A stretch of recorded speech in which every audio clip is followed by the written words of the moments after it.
Alrighty.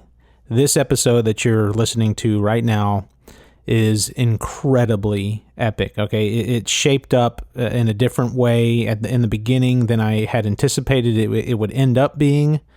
But man, y'all, I'm telling you, by about the halfway point here, it gets crazy epic, and we dive into the most insane level of detail that you can imagine on synchronicity.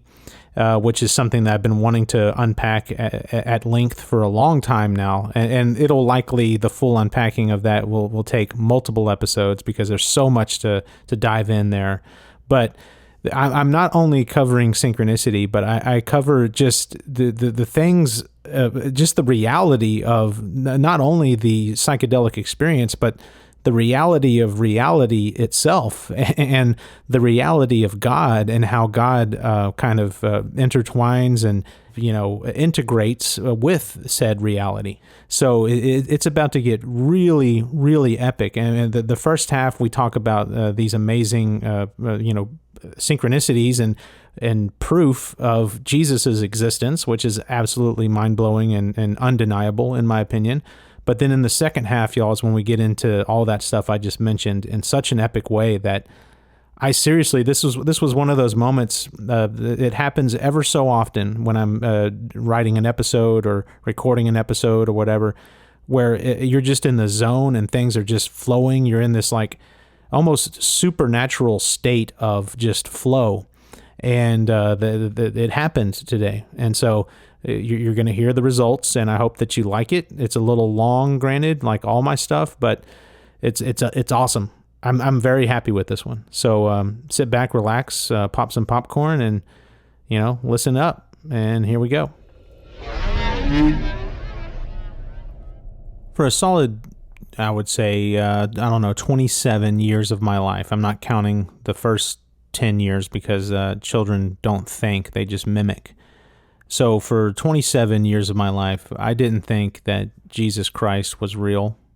Okay, I thought, you hear about him in little storybooks, and you go and do what your parents do, and you go to church, and you just say what they say, and you say what everyone else says, and then, yeah, Jesus is real, God is real, but then you get to think for yourself, and you discover things like science and everything, and you start diving deep into that, and next thing you know, you have a rationalist explanation for everything, a science explanation for everything, and there is no need for a God. There is no need for a Jesus, and they become like a fairy tale joke.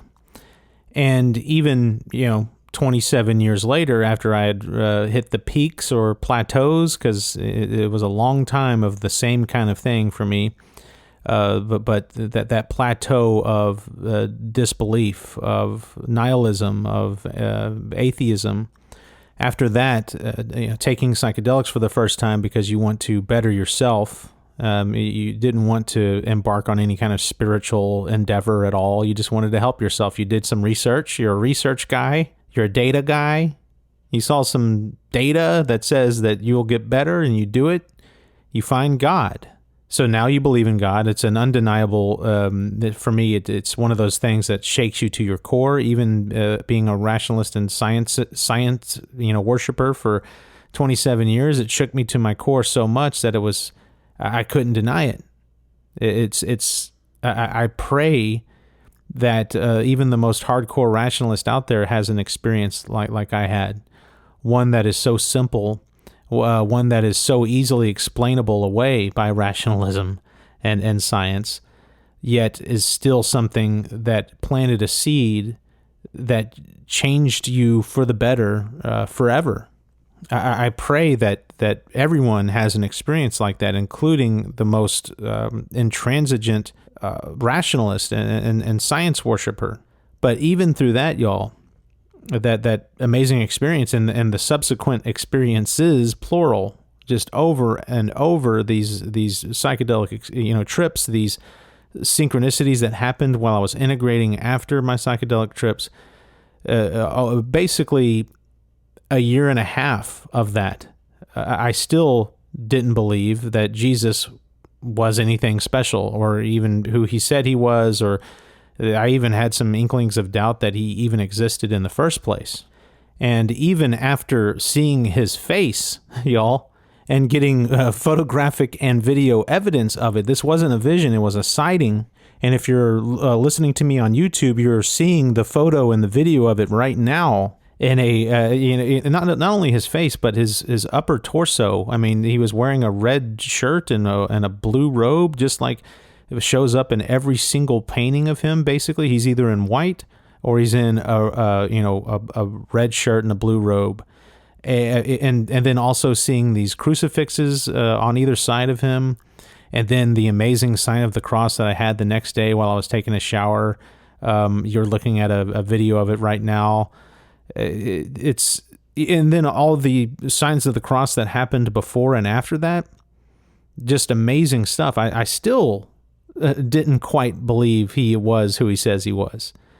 And then, I would also have, again, in between these amazing signs of the cross, when I was getting into the whole gateway experience thing and the whole astral projection thing and really trying to get comfortable in the hypnagogic state, that penumbra of consciousness that's between the sleeping and being awake, I would see visions of crosses, of the face of what I would call Jesus Christ. Even one time I saw him on a cross. It was only like a 3-second, it's like the equivalent of a 3-second video clip.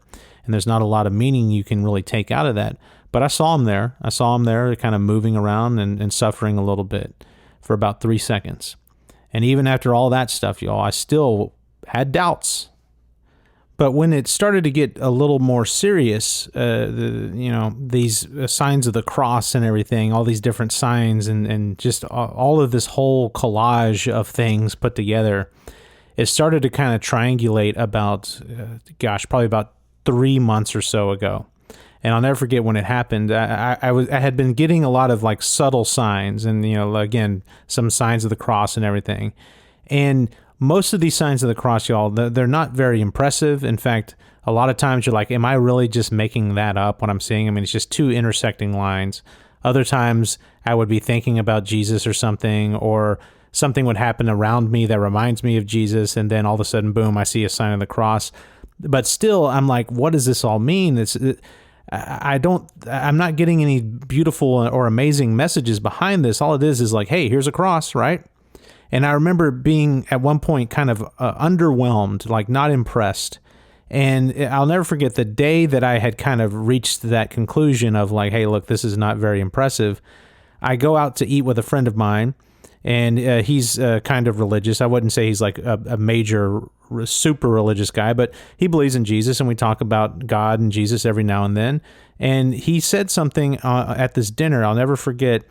He was talking about the tearing of the veil after Jesus died. There was earthquakes and stuff, and like the temple was being destroyed by the earthquake or whatever. But one of the most important symbolic moments was the veil at the temple, which kind of symbolized the separation between man and God, got split in two. And the symbolism there was, of course, that God is for absolutely everybody. And when he said this, I had no idea about this story or the symbolism beneath the surface there. And I remember being taken aback and saying, wow. And right when I said, wow, he moved his head a little bit, and there was a light source through the window behind him that caught my eye. And what it was, you're looking at a picture of it right now. If you're seeing this on YouTube right now, you're looking at a picture of it that I took like immediately after seeing it. I was like, oh my God. What you're seeing here is the most epically beautiful sign of the cross that I could possibly imagine. And what it is like a series of fluorescent lights in a parking garage. I highly, highly, highly doubt that whoever put these lights in were intending for it to form this unbelievably cosmically beautiful sign of the cross with so many crosses, just like crosses of light. It's unbelievable. And by the way, I also took a video of it. I actually drove by that same restaurant a couple days ago and got a clear video. You're seeing that right now. Unbelievable stuff, y'all. Right when we were talking about Jesus, and right when he said that the splitting of the veil signified that God is for everybody. Unbelievable stuff. And so this is just like another layer, and this was a huge one. This is probably the most or second most amazing sign of the cross that I had. And this is just adding another layer to this amazing collage of Jesus's truth, right? And it wasn't until this trip, this last trip, and then the subsequent synchronicity afterwards, that really put the final piece of the puzzle in place. And it wasn't a piece of a puzzle that you have to kind of like cram and smash into it to get it to work. It's as if you just threw the puzzle piece up in the air and then it landed just perfectly in place without forcing anything.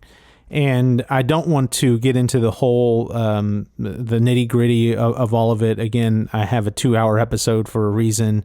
And, the follow-up, amazing synchronicity that happened in the sober waking light of day, as I mentioned, that's another 20 minutes. And so I'm not going to get into all the details, but it is worth covering the basics again, because again, it's like we need to see the black and white, just slap you in the face facts here, because to me, these facts are undeniable. The absolute freaking unbelievable miracle that happened basically in real time for you to hear yourself. Stuff that was, you can say whatever you want about my psychedelic experience, how, it was all just a figment of your imagination or whatever, y'all. The sober waking light of day, objectively real coincidences, serendipities, synchronicities, whatever you want to call them, but those things that happened that other people witnessed after my trip that validated, like 100 billion%, in my opinion, validated all the things that happened on the trip, all the things that Jesus told me. You see these things happen in real life, and it's basically saying all that was true. And if all of that is true, y'all, that means that Jesus Christ is, was, always will be, however you want to say it, he is. Okay? He is. And so just going down the list here, I'll try to make it as quick as possible. I'll try not to get so wrapped around the axle because this is so emotionally intense here. But the dude tells me that he is life, right? And to go out and talk to life. And I went out and talked, and I tried to interject into those homeless people's conversation, and they ignored me. And that was one of the most embarrassing moments of my life. It was one of the most, it's arguably the most pivotal moment on any of my mystical experiences so far, was being ignored by life, which is exactly what Jesus said he was. And how amazing that it was a homeless person, y'all. To me, that's a perfect symbol for, someone that Jesus would probably embody in the moment. But I'm ignored by those homeless people. The day that I record the episode about that whole experience, I get on my Bible app once I'm done, and I see that verse that said something to the effect of, I will sing of your praise in the morning, I will sing of your love. And then the next morning, completely isolated incident. This has never happened in the 12 years that I've been living at my house, before or since. I wake up, and there are people, I don't know if you knew this, but people like making noise and stuff outside means that they're alive. If Jesus said that he is life, he is therefore those people. And they were out there making noise, hooping and hollering, banging on walls. There was ladies like talking about what was happening. There was a dog barking. There was birds chirping. And this is an absolute isolated incident, as I said. If it didn't happen even the day after, it was that one little slice of time in the morning at about 7 o'clock or 7:15, whenever it was, that woke me up from my slumber. I'd only had like 2 hours of sleep at that point, but I couldn't have been happier because I knew exactly what was going on. It was life singing to me. It was Jesus singing to me. And I remember I was laughing. My wife was kind of upset because she got woke up too. And she's like, "Why are you laughing?" And I'm like, "Because that's Jesus out there singing to me." She kind of rolls her eyes in disbelief and says, "That's just life, Andrew." And I'm like, "I know." It's just amazing. And of course, the next day I'm listening to my episode. I'm replying to a comment about someone asking a question about Jesus. My best friend ever sends me a song by a band called the Mavericks. And if you know the story of Maverick, you know that that's a proxy, an analog for Jesus. And so a band called the Mavericks, and I open up the lyrics, and it's just nothing but this beautiful stuff. It's as if Jesus is talking directly to me, and I'm in tears. And then I see the phrase, the sentence that's completely out of place in the lyrics that says, "I will ignore you again," which is a giant wink from Jesus, because the most powerful moment of any of my trips so far was me being ignored by those homeless people. I mean, a band called the freaking Mavericks, y'all, and then "I will ignore you again." Unbelievable. Unbelievable. And then it gets even crazier because, and I couldn't include this on that episode because I had already released it, but the day after that, I get on YouTube and I open up one of the two tarot card reader people that I follow. I open up her latest Aquarius video. Thank you for tuning in to Perfectly Imperfect Tarot. This is Green Eyes. And I have like a 1-2 punch of two of the most amazing synchronicities I've ever had. Like I started with, so this lady, she always says the same kind of spiel, like a little monologue at the beginning of each video. This is a judgment-free zone, but you will hear the truth. And after like, I guess 2 years now of seeing these videos, I now basically have that monologue memorized.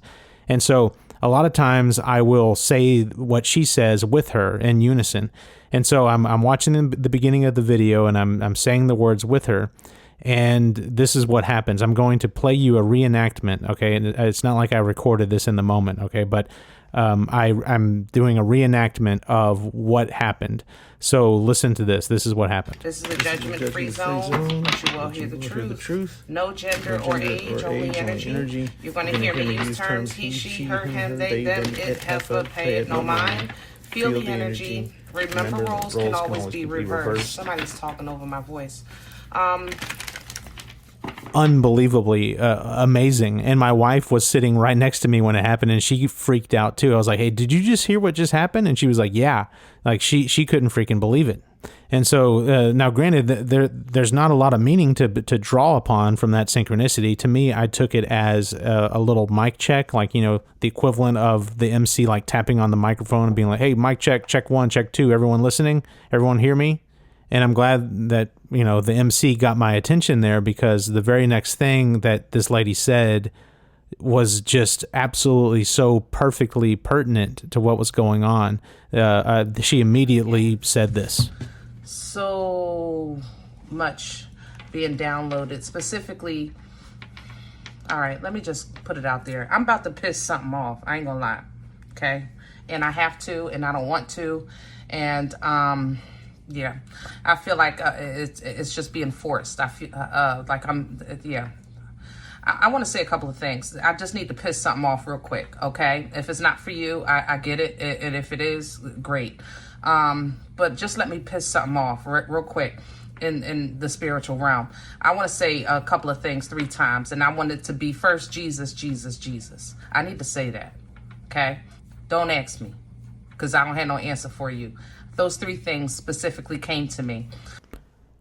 Y'all, I've been following this woman, like I said, for 2 years. She's my favorite. Like, she's really great. And it really is almost like being in a therapy session. She has such a great way with words. She really can tell a story and through that story cut down straight to the core kind of what's going on, to the meat and potatoes, as she says. But one thing that she really doesn't say that often at all, and in the 2 years that I've been listening to her, she's used this person's name only twice, and this was one of them. She never says Jesus. Yet this time, right after, right on the heels of this amazing Jesus experience that I had, something compelled her to lead with that. And so now she really has my attention. It's like, wow, okay. But she goes on to say something that's maybe a little bit bone-chilling in a way. You speak to anything that you feel is working against you, that's hanging around you, that's trying to confuse you and bring you to a lower level. They can't stand the sound of your voice. They can't stand it. Just the sound of your voice. That's a good place to sing and give praise. You understand me? Whatever you got to do. They cannot stand it. So There's always power in the name, you know? There's always power in the name.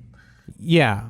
And so if I'm to believe her here, there's something out there that has a cosmic power, beyond cosmic power, y'all. A terrifying presence. Like one could say that it's the closest thing to God that isn't God, so to speak. That thing apparently really, really despises and hates the sound of my voice. But as Green Eyes kind of mentions at the end there is power in the name, okay? And any Christian or whatever knows that phrase very well, okay? I'm just now familiar with it. What Christians mean by there is power in the name, right, is that there is power in the name of Jesus Christ, okay? Or Yeshua HaMashiach, however you want to rephrase that.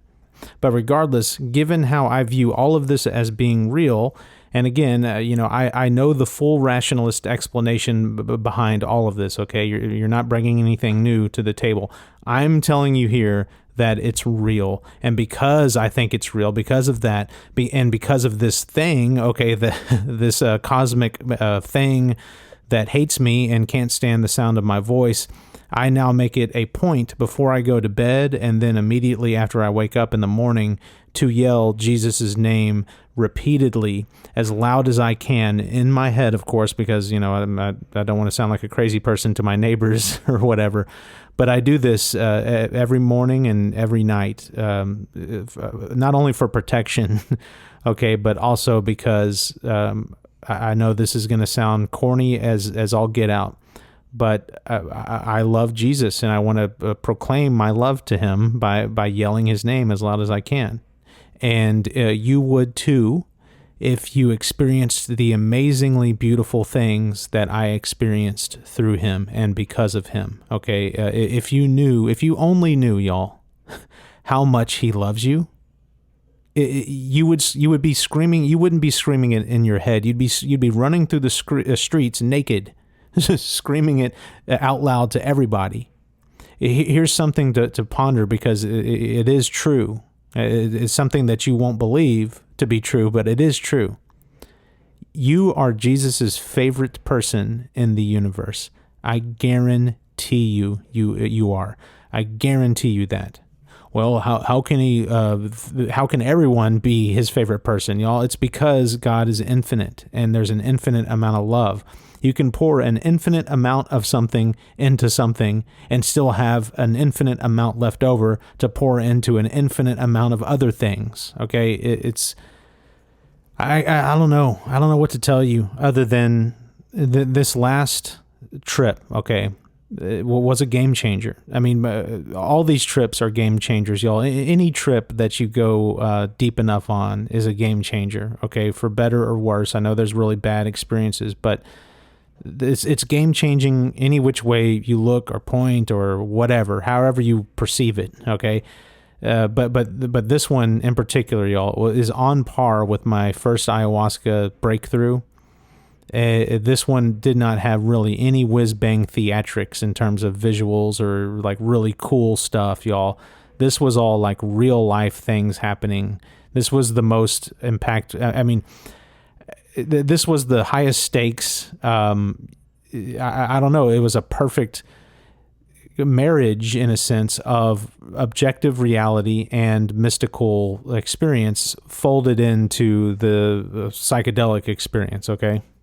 I've always said that psychedelics is basically reality, and it basically proved it this time, and that reality happened. And again, I don't want to hear the rationalist explanation. I already know it. You're not bringing anything new to the table here. I've been thinking about this stuff for 27 years of my life, okay? You're not going to blow my mind on anything like statistics or anything like that, okay? I get it.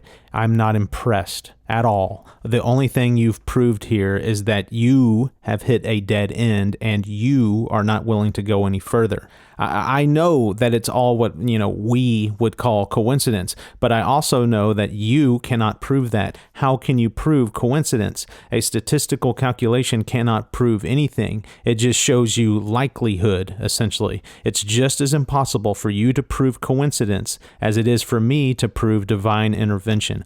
And ultimately, when you're presented with such a paradox as this, you have to fall back on your perception, your experience, filtered through what Jordan Peterson calls, what does he call it, like that a priori interpretive framework. Okay, you have to filter said paradox through that to arrive at your conclusion, your understanding, and you always must take a leap to reach into the unknown to arrive at that understanding. And for all of the rationalists and science worshipers out there who are like stomping their feet and crying or closing their eyes and plugging their ears and humming loudly so you can't hear anything that anyone is saying, let me offer a few quotes to you from a couple of very prominent scientists, okay? This first one is from Werner Heisenberg, okay, famous for the Heisenberg uncertainty principle. What we observe is not nature itself, but nature subjected to our method of questioning. Now, granted, when we make scientific discoveries, that shapes and molds our method of questioning and refines it, and we can further drill down. But that still doesn't mean that there is an end to that reshaping, to that constant molding of and reframing our method of questioning. It's always going to be concentric circles spinning in on itself ad infinitum. We will never get an answer. It's a paradox. But my favorite couple of quotes by one of these amazing scientists is from Blaise Pascal. Okay, he said a couple things about reason itself. Quote, "The heart has its reasons, of which reason knows nothing." Unquote. Pretty amazing stuff, but he's not done. He continues expanding upon reason as follows, quote, "Reason's last step is the recognition that there are an infinite number of things which are beyond it." That pretty much says it all right there. I mean, really think on both of those quotes deeply. In fact, think on all three of those quotes, but those last two about reason there, really dive into that. And for all of you people who listen to a lot of podcasts, you may think to yourself, those quotes sound familiar. It sounds like I heard those quotes on a podcast recently. And you have. I actually discovered those quotes on an episode of the Lex Fridman podcast where Lex Fridman is interviewing Edward Frankel, who is a world-renowned, like unbelievably crazy smart, like the top mathematician basically in the world right now. And in that episode, all they talk about is paradoxes. I mean, the name of the dang episode is Reality is a Paradox. It is a mind-blowing episode. I highly suggest that you go listen to it. It's a long one, though. It's like 3 hours. It's like one of my episodes. But it'll really open your mind if you are so closed off in this whole rationalist death spiral. But my favorite quote on this matter actually is from a TikTok video that I did. And it's not a quote from me. It's actually a quote from a listener or a follower or, just someone who commented on my video. And my video was about synchronicity and how, just taking apart these cosmic coincidences, these cosmic serendipities, and really analyzing them, right? And there was a fella who jumped on there and commented this. He said, quote, "No such thing as coincidences, only effects with causes too myriad and complex for our 3D consciousness to recognize them for what they are." I mean, every time that I've gone in extremely deep on psychedelics and I start to see all the dots connecting, in this hyper reality that you enter in when you do get into psychedelics. What I've noticed is that the psychedelic experience, and I've said this before, but it's worth repeating, the psychedelic experience is just one giant, grandiose, whiz-bang, bells and whistles, synchronicity, essentially. And that's pretty much all it is. And it opens your eyes so much in the moment that when you come down off of that, right, your mind is open to this whole giant synchronicity, and you kind of see that that's what life in general is. That's what existence in general is also one giant, grandiose synchronicity. In fact, it's more akin to micro synchronicities wrapped in macro synchronicities, which are in turn wrapped in cosmic synchronicities, and then beyond cosmic, and then you can just keep going up and up in this Russian doll effect. But you very clearly see that everything is connected. And just like that fella said, it's a myriad of causes and effects to which the causes we have evolved, to not see. It's too much stimuli and it's too much brain power and processing for our brains to even attempt. And this is why I think I always get insanely intense pressure headaches when I take psychedelics, because you start to see those dots connecting. Essentially, it's kind of like this. Let's do like a little analogy. Okay, imagine that you have never seen cars or highways before. Okay, and so imagine that. So I don't know, like you've been in a cave your whole life or something, or you're an alien. I don't know, but you've never seen cars or highways ever. And imagine that I dropped you in the middle of West Texas, like in the desert, right on top of a kind of a tall hill. And this is at night, so you can't see anything. Okay, you look below you from where you are on the hill, and all you see is black, empty space. Like you have no idea that there's anything down there. Just black, empty space is what you see. And let's say that you are about 2 miles away from I-10, Interstate 10, and there are cars traveling down this highway. Okay, and remember, this is at night. You've never seen cars, you've never seen highways, you have no freaking idea what you're looking at. It's dark, and all you see are these like separate little light sources that seem to kind of behave the same way. Like they're all kind of moving the same way. It's a pattern. They're all traveling in the same like line back and forth. But you can't see anything else, okay? Everything else is just pure pitch black darkness. You have no idea that there's an underlying structure, okay, i.e. a highway, that is guiding, quote unquote, guiding these lights, okay, these cars. But you don't know that they're cars. But if you wait long enough, night starts turning into dawn, which starts turning into the morning, and then you get more daylight out there, and you start to see that there is this little structure that we call a highway, and it all makes sense. You now see the reality that is cars driving on a highway. Nothing magical here.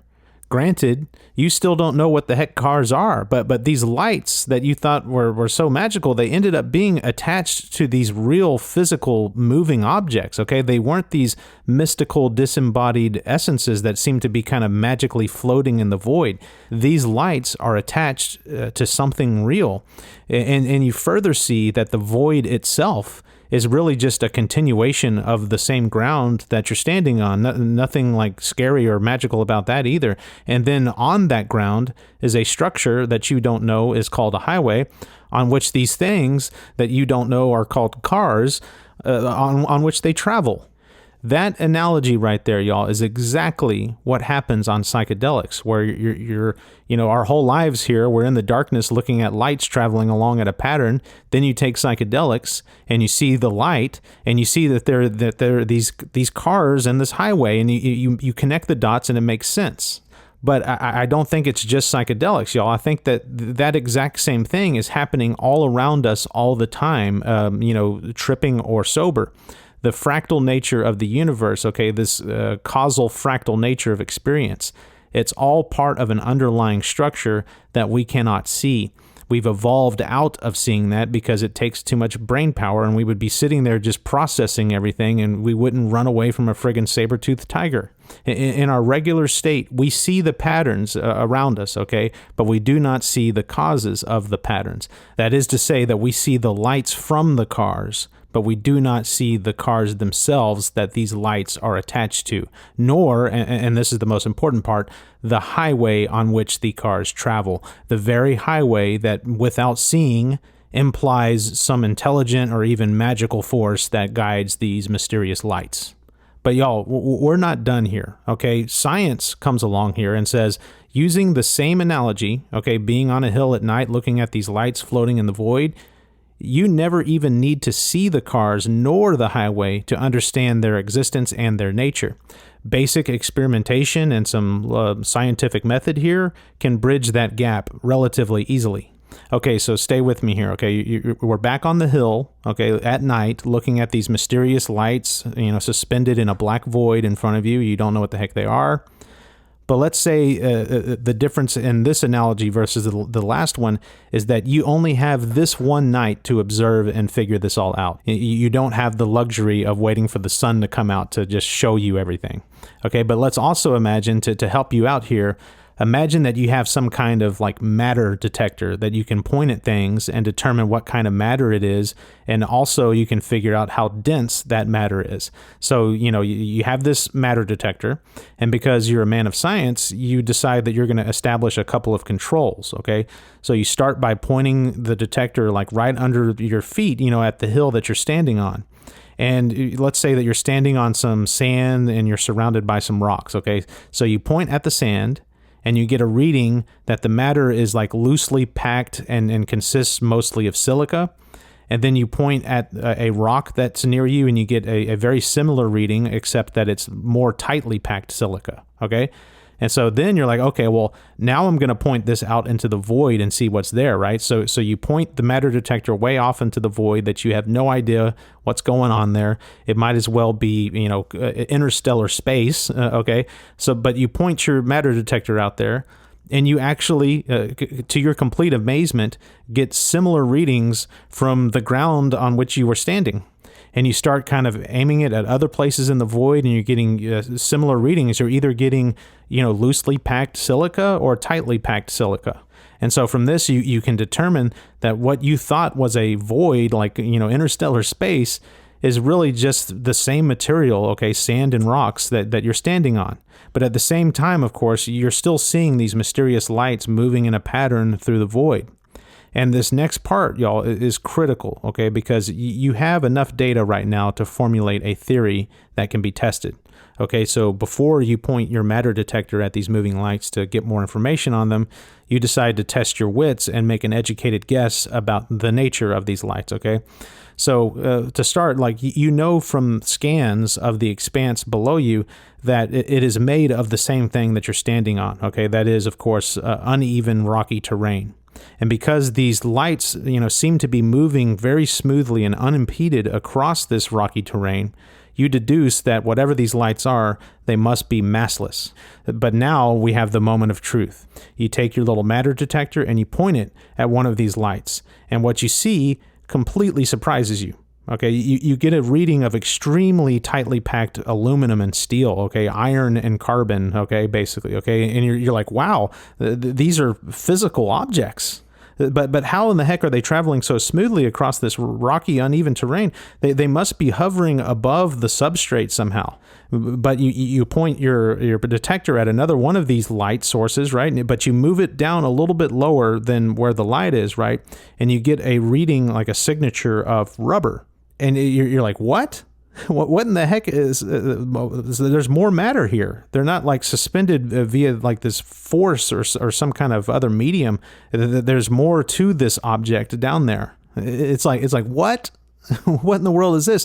So you take your detector and you go even lower, and you get a reading of rocks again. And you're like, okay, no surprise here. I've gone far enough down that I've hit the substrate, and I know the substrate is made of these, sand and rocks, okay, loosely packed or tightly packed silica. No surprise, right? But you keep reading in the surrounding area, and you get hit after hit after hit of the same thing. Really tightly packed silica, more rocks, and they're all like packed together. There's no distinguishing one from the other. They're all, it's like this one giant rock. And so you keep scanning, and you get enough readings to determine that there are essentially a lot of rocks packed together in a pattern that directly correlates to the pattern that these light objects are traveling on. And that's when you finally put the last piece of the puzzle there, and everything connects, and you can see the whole picture in your head, okay? What's down there is just more earth, right? More stuff that you're standing on. But there's this one little thing that's like a giant rock that's very smooth, that's in a particular orientation and pattern on which these objects that have lights on them are traveling down very smoothly because it's all smooth. Voila. Okay, you have abracadabra, whatever expression, eureka, or whatever you want to say here. It's like, wow, you have just scientifically explained the bizarre pattern of these lights in the void that you were seeing. You now know the concept of both cars and roads without ever having seen them. But the funny thing here is that if you could have just seen the cars and the highway all along, you would have instantly known the correlation. And because you have never seen cars nor highways before, it would still be an absolutely awe-inspiring experience. It's one of those novel things that you look upon as if you were a child seeing, I don't know, a sunrise for the first time. It's absolutely amazing, and that's exactly what happens on a freaking psychedelic experience.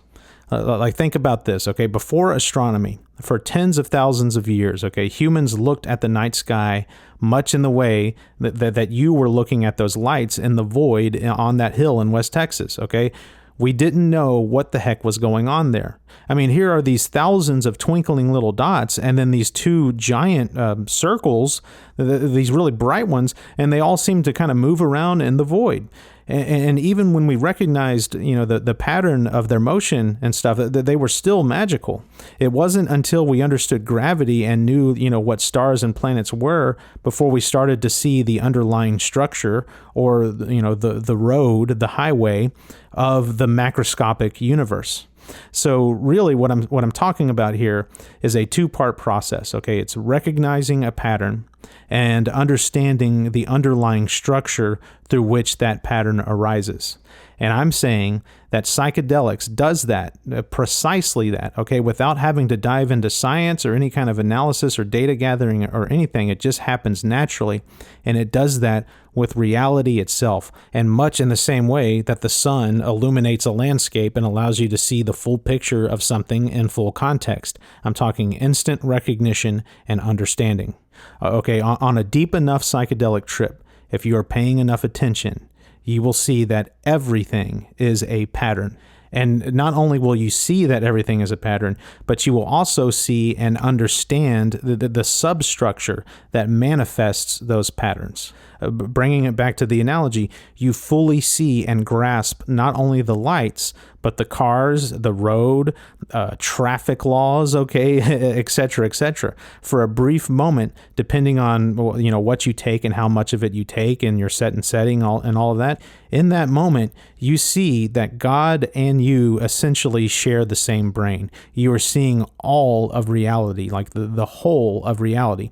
Reality that science not only hasn't peered into yet, but one that is so beyond our capacity to comprehend that it cannot even be put into words. I mean, I'm having a hard time doing it right now myself, but nevertheless, in that moment, you see and feel and fully grasp that reality.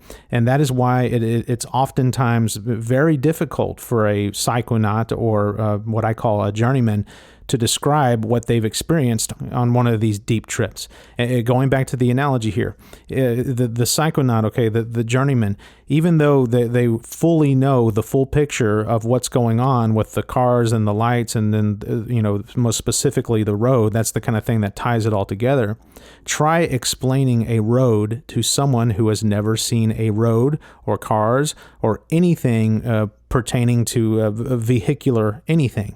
And that's why it's so frustrating for me in particular to try to explain all this stuff, because it's too abstract. Okay, it's akin to a human being trying to explain differential equations to an ant. But there's a big problem here, okay? Whether the sun is out or not, or whether we have matter detectors that can help us piece together, the concept of roads and cars and all that stuff, right? Regardless, this is all real, tangible stuff here, okay? There is no magic. It may seem magical because, of its novelty and its alien/abstract nature, but this is all still part of an objective reality, and one that is theoretically, for lack of better phraseology, figure-outable via gradual progression through science and experimentation. There is no hand of God here, right? Well, I would come along and ask you, what makes you think that there's a separation between God and any of this, okay? Any of this objective reality, whether it's, in our analogy, highways or cars or matter detectors or hills in West Texas, you, me, everything, including but not limited to science itself, which is a constantly moving target, which hopefully and theoretically is inching closer and closer to ultimate objective empirical truth. But that begs the question, will there ever be a point in which the empirical truth of science and the mystery and magic of God meet? And a more important question, if that happens, does that spoil the magic? I mean, after all, if you can explain a magic trick, it's not magic at all, right? Well, not only would I say no to that, okay, it wouldn't spoil the magic, but who is it that wrote the rule that says magic and rationalism are at odds? Show me that person, and I will show you someone with a closed mind. To me, the knowable and the unknowable are different expressions of the same thing. But the sad thing here is that, in my opinion, and based on so many scientific reasons that I'm not going to dive into here, we are limited to what we can learn about the whole of reality. We simply aren't smart enough. And on top of that, we don't have the physical ability to know everything. If you could cram all of the information needed, in our brain to achieve a full understanding of the whole of reality, your brain would become a black hole. And that's actually very interesting and kind of funny, because there are some theories out there that our universe is exactly that, a freaking just a giant black hole. Something very interesting to ponder there, for sure. But anyway, what I'm saying here is that there are limits to what we can know. And, the elephant in the room right now, even if AI can go beyond our limitations and figure, everything out for us, it wouldn't be able to explain it to us, okay? It would have to dumb it down.